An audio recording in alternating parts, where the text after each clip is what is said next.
morning guys, assalamualaikum. Ayan, so umaga ngayon ng 7:32 AM ng umaga. What? Umaga ngayon ng 7:32 AM ng umaga. Ayos yun ah. So kung makikita nyo guys, yung gamit natin is itong, hindi siya kung ano-anong motor na ginagamit natin dati. Dahil first time natin gumamit na ito. Ito nga pala yung Honda PCX 160 na Road Sync.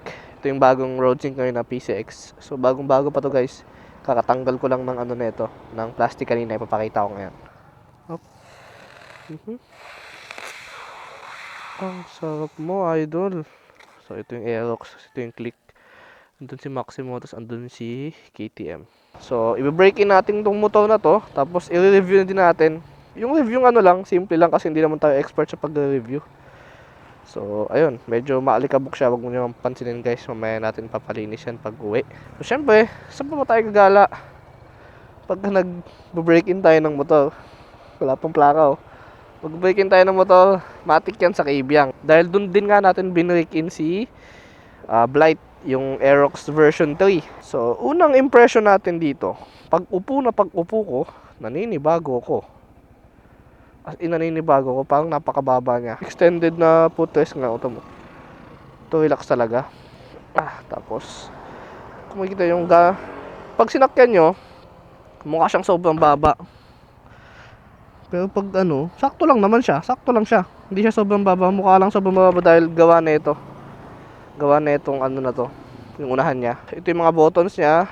Ano to, Avengers yan, Avengers. Pagka inon nyo yan, mamatayan maya-maya. Tapos ito hazard. Ay, di ba namatay? So ito hazard. Ayan. So ayos ng hazard niya. Malaki yung button. Ignition. Tapos yan mga ito hindi ko alam ano to eh. Ang ingay mo, idol. Ito hindi ko alam ano to eh. Traction control ata to eh. May T. Traction. Tapos ito may passing light na siya dito. Ayun na, may built-in siya passing light. Tapos ayun, simple lang siya. Tapos yung side mirror niya, kitang-kita din naman, malaki. Maganda din. So, ayun. Hindi ko alam kung may bulsa to eh. May bulsa ba to? Ito. Okay, may bulsa nga. May pamunas din. Lagyan natin cellphone natin dito kung kakasya. Kasyang-kasya pa. Maluwag ang kanyang bulsa. So, perfect na perfect to. So, thank you sa nagpahiram na ito. Shoutout kay Hashim na pinahiram tayo ng motor. At pinapa-break in sa atin yung motor niya. So, syempre, una nagpa-break in sa atin is si Hasan. So it's been a while din guys na di tayo nakapag-video dahil nga Ramadan. Last 10 days na, tapos syempre hindi tayo makalayo-layo ngayon dahil nga ang mahal ng gasolina. Speaking of gasolina, magpapagas pala muna tayo mamaya. So impression naman natin kapag umaandaw siya. Ayun nga, salong-salong mo nga yung hangin dito guys. Dahil nga napakababa ng unahan niya, talaga ramdam mo yung hangin. Tapos ito pa napansin ko ito hindi ko alam kung ganito ba talaga lahat ng motor kapag bago. Napakatagtag ng unahan tsaka likod niya.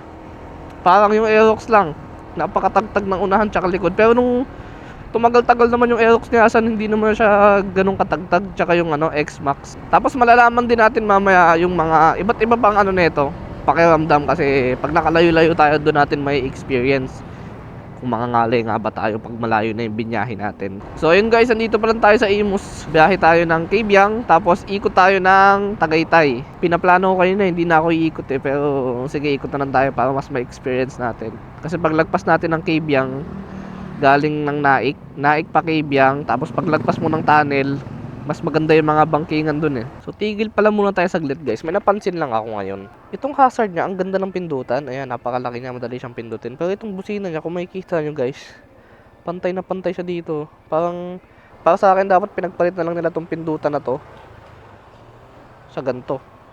Dapat yung busina ganto yung pindutan niya, tapos yung hazard na lang yung ganto. Ayun mas madali siyang mas mahirap siyang pindutin kasi nakaharang yung mga kung ano rito. Pero minimal lang naman yan. So ayun lang. So tuloy tayo, tara. Teka man, ang haba ng pila man. Yun lang, haba ng pila pa. Doon lang tayo magpagas Mayan tayo pagas. Haba ng pila boy.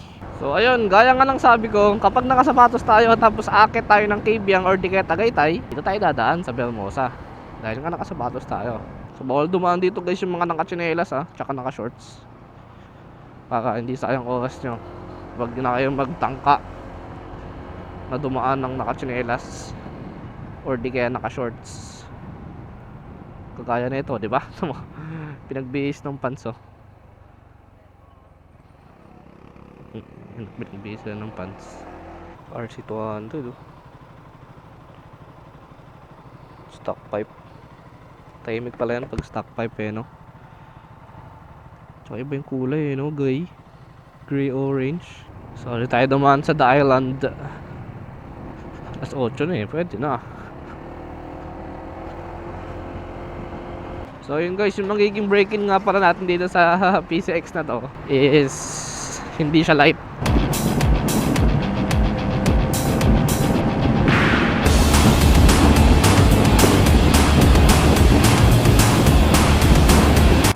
Hindi siya light break-in, so bibilitin natin to.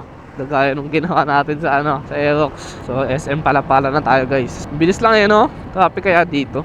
Uy, wala masyado. Tara. Right lane must turn right ups. Huwag tayo dyan. Sakto go. Yun lang man.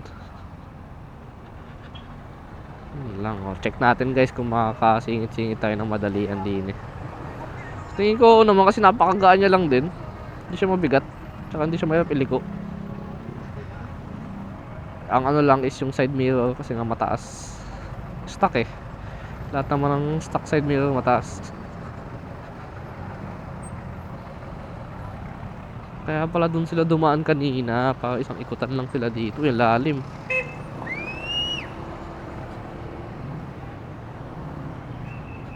So let's go. Diretso na to inshallah. So fasting din tayo ngayon guys. So pinili natin bumiyahin ng umaga. Plano ko sana hapon para doon na din tayo mag-break ng fasting. Gaya nung ginawa natin nung dala natin si Maximo. Doon tayo nag-iftar sa last year lang yun. May din yun. Ay, March din pala yun. March din yun eh, March 15. Ngayon March 16 na ngayon eh. Full tank.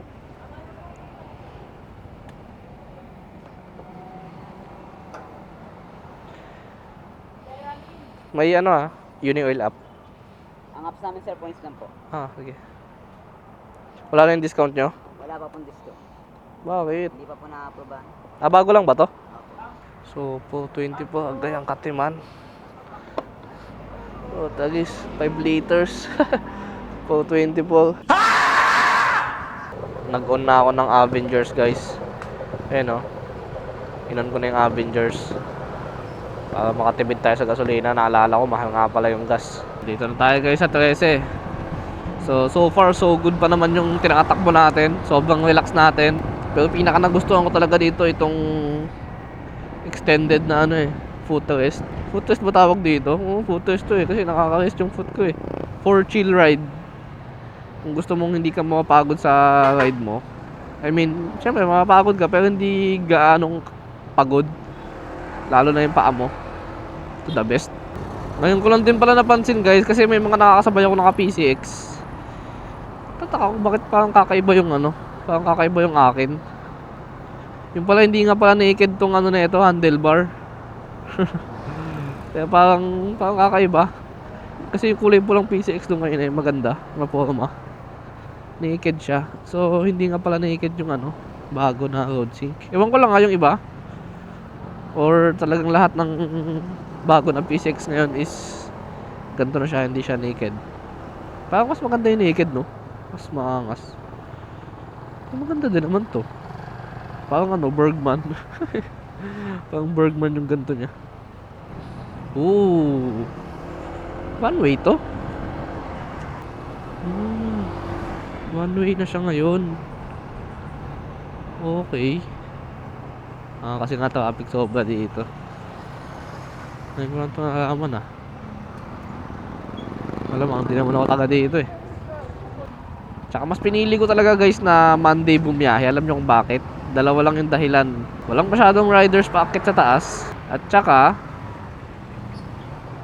wala pa tong plaka.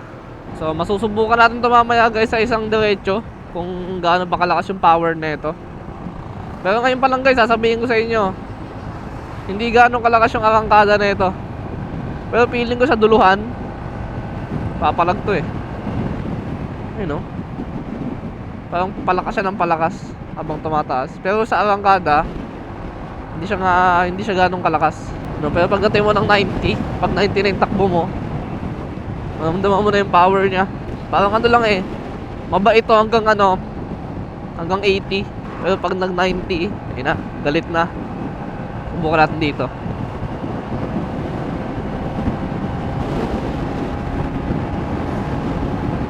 Ayun oh, butik. Malakas siya, malakas guys, malakas. Panaik na agad tayo guys. Ang bilis lang. Okay, chill muna tayo dito. Dahil hindi ganun kaganda yung kalsada. So dito guys, kakaliwa na tayo.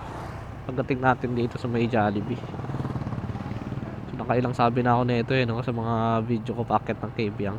8:48 na guys ng umaga. Pero lamig eh. Lamig talaga ng hangin.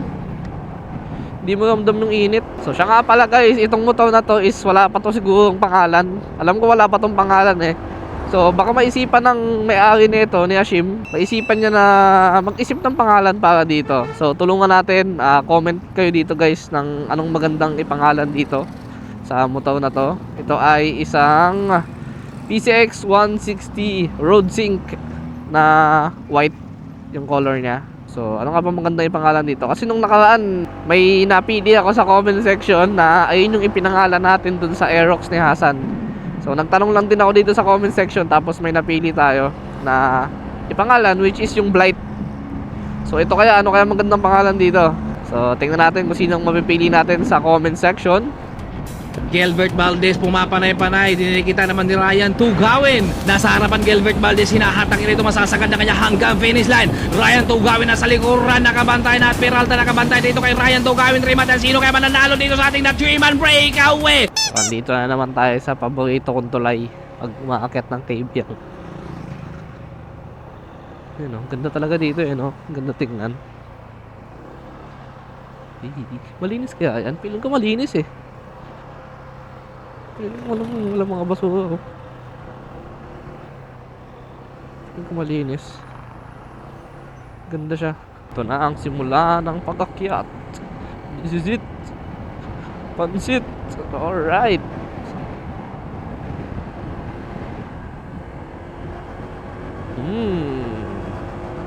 First semi-banking. Siguro 85 over 100. So pagpaahon naman, so kaya naman, hindi pa naman ito masyadong matarik. Hindi nagagalit yung makina. Basic na basic. Diba? Pag umakyat ka ng Lunes dito, walang katao-tao. Konti laang. Mindset ba? Mindset. Tingnan natin mamaya sa mismong tunnel kung madaming nakatambay. Diba? Tag-tag, boy! Wow. Grabe. Nanunuot yung Nanunuot yung lamig. Mga unggoy na kaya dito.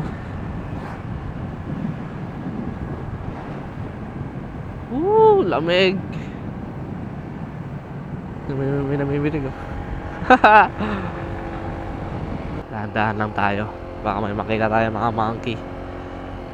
Or nagtatago sila kasi malamig. Ang lamig! Agay! Nanunuot yung lamig man. Uy, kamot itlog siya oh. Kati ng itlog mo ya. Dami nila dun oh.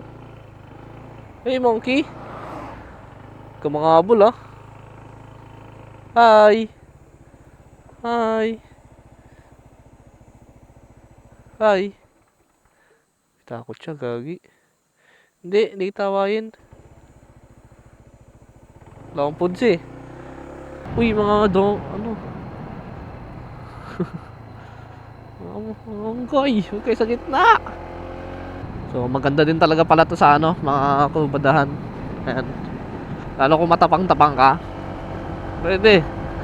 Ako kasi, hindi naman tayo matapang eh. Ano lang tayo eh, tapang-tapangan lang tayo eh. Kaya maganda pumunta dito sa Kabyang dahil sa mga iilang rason. Una, Tunnel, syempre, yung tunnel mismo. Uy! Ano yun? Dugo? Pintura? Pintura ata. So, balik tayo. Unang-unang rason. Tunnel, syempre. Tapos, pangalawa, yung mga unggoy. Nakakita kayo ng mga unggoy dito ng libre. Walang bayad. Tapos, pwede nyo pang pakainin. Ata. Or bawal atang pakainin yan. Huwag nyo palang pakainin. Bawal atang pakainin yan. Tapos, may namimitik. Hindi ng itlog ah. May namimitik, namimicture ba? Yan. Namimicture. So, yun. May namimicture. Tapos, pang-apat, malamig yung klima kahit anong oras. Lalo sa gabi. Tsaka madaling araw, malamig dito.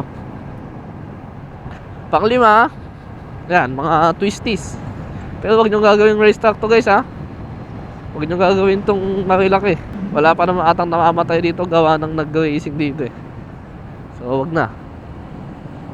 Ayun yung 5 rason kung bakit dapat pumunta kayo dito. Tapos maganda, may isa pa pala, maganda yung tanawin sa paligid.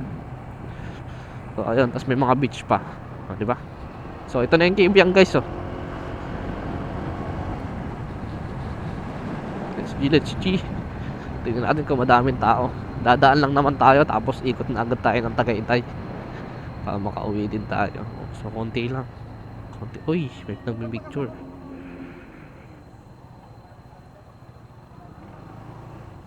No parking. Wait lang. Picture lang natin yung Kibyang mismo. Ayan na. Kailangan bang umuubusin na dito pag dumadaan? Wow. Wow. Kaya bumusin ang hina eh. Ang cute eh.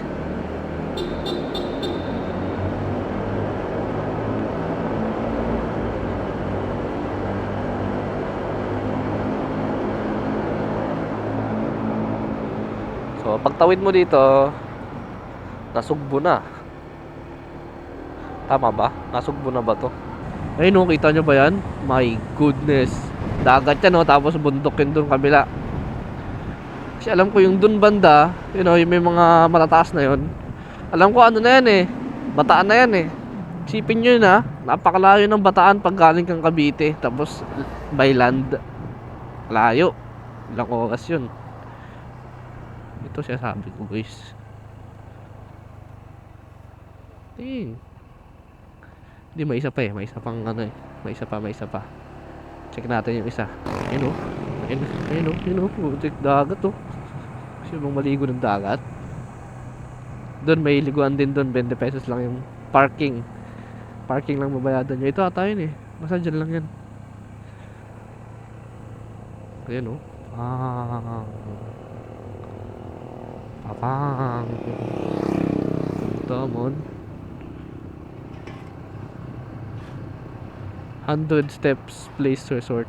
100 steps. Ito siya sabi ko, mas maganda dito ata. Maganda yung view dito. May mga kadate sila oh. Dalhin nyo na yung mga kadate nyo dito. Yung mga EA nyo dito. Mga baby loves nyo. Dalhin nyo na dito.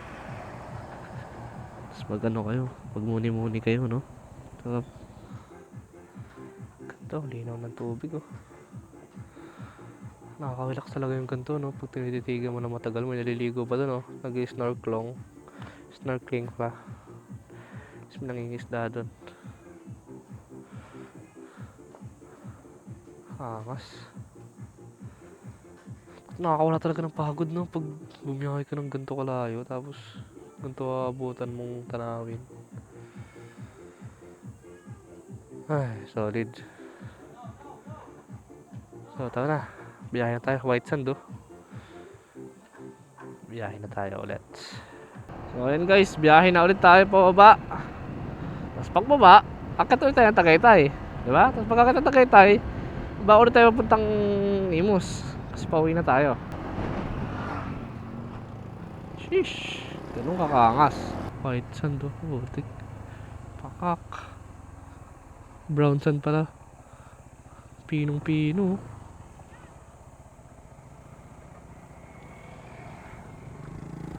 Ang ganda. Tapos may mga bangka-bangka doon siguro ano.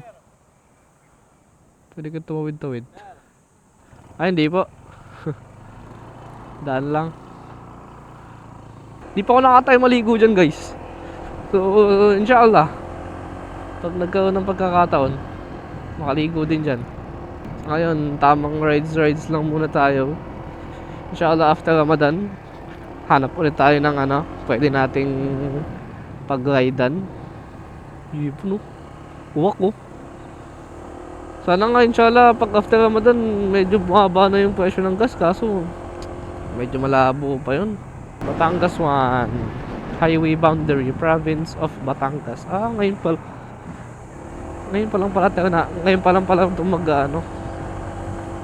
nasugbo.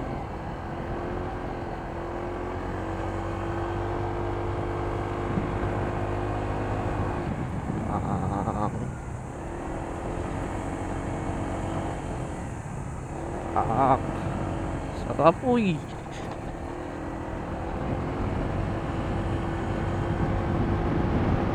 May tambay sila, oh. Hey, pictures. Hey, solid tong friends. What happened to you, man? What happened to you?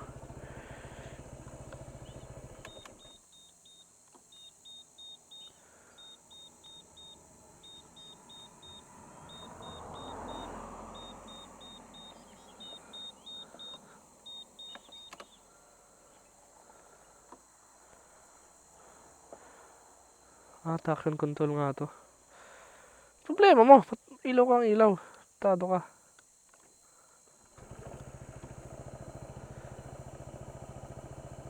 Yan, wala na. Tado kang ka. Susi ka. Ilaw ka.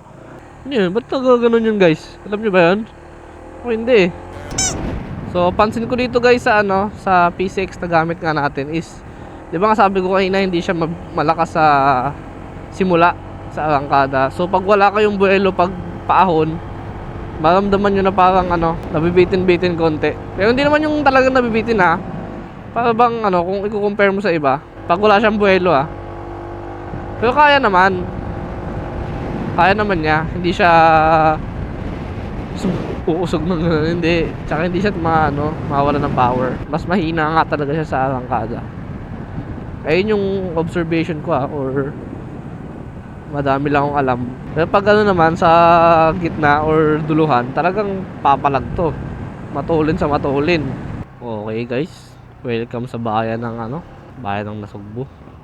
Ito siya sabi ko guys, yung PCX na naked yung handlebar. Ang ganda siya, parang mas premium tingnan.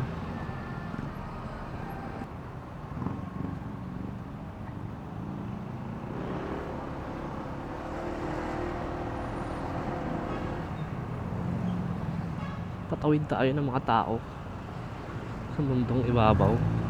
Idol,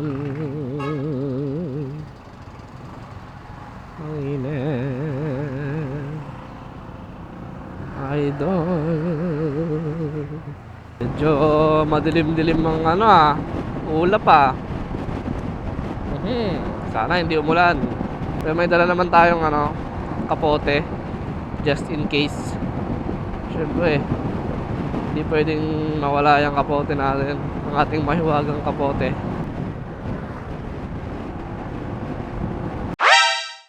Parang may naamoy ako hindi maganda.